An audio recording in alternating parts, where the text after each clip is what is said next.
Voilà le type d'arme sur lequel mon grand-père a servi. Donc c'est assez émouvant de voir ça. Et je suis parti d'une vieille photo que j'ai retrouvée dans ses affaires après son décès. Mon grand-père est mort à plus de 100 ans. Il était très fier de me parler de son service sur cette arme nouvelle.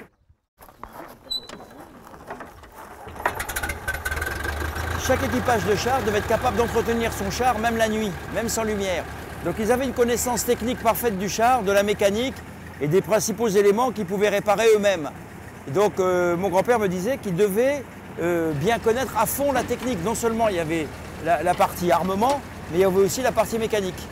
Alors pour monter dans le char, on a 2 trappes qu'il faut ouvrir.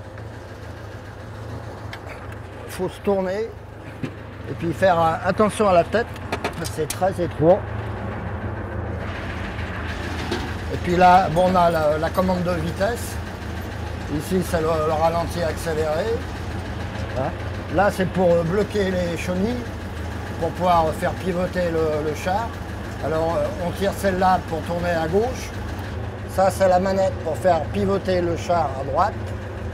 Là, on a une pédale d'embrayage, une pédale de frein, un accélérateur.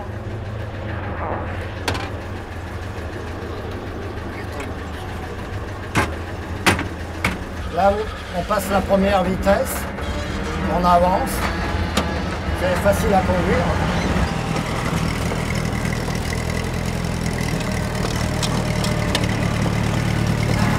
Le seul problème, c'est le peu de place qu'il y a à l'intérieur.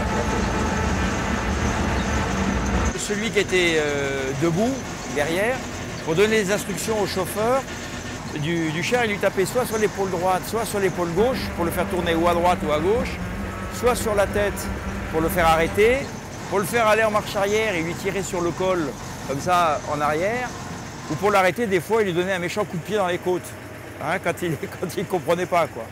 Donc les communications étaient des communications physiques entre le chef de char et le conducteur. Et comme c'était une arme nouvelle qui dépendait de personnes qui avaient été créées en 1916, donc ils étaient très soudés. Hein. Ils avaient un esprit de corps très fort, qui est resté d'ailleurs dans l'arme blindée. Pour voir comment manœuvrer les chars, ils avaient des gens à pied qui manœuvraient avec des fanions de la marine, des signaux marines. Et avec les signaux marines, ils savaient qu'il y avait 2 chars qui devaient avancer, 2 chars en arrêt. Après, il y avait un signal qui disait que les chars devaient rentrer, parce que vous ne pouvez pas combattre plus de 30 minutes. Donc il y avait une vague de 8 chars qui partaient. Après, ils revenaient, il y en avait d'autres qui repartaient. L'instruction était de jamais laisser un char sur la zone de combat. Même si on pouvait ramener le char, il fallait absolument le ramener. Il ne faut pas le laisser aux mains de l'ennemi.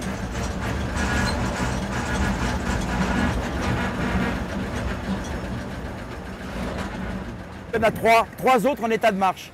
Il y en a très peu, ce sont vraiment des objets de très grande valeur. C'est la première fois que j'en vois un rouler. C'est émouvant et impressionnant.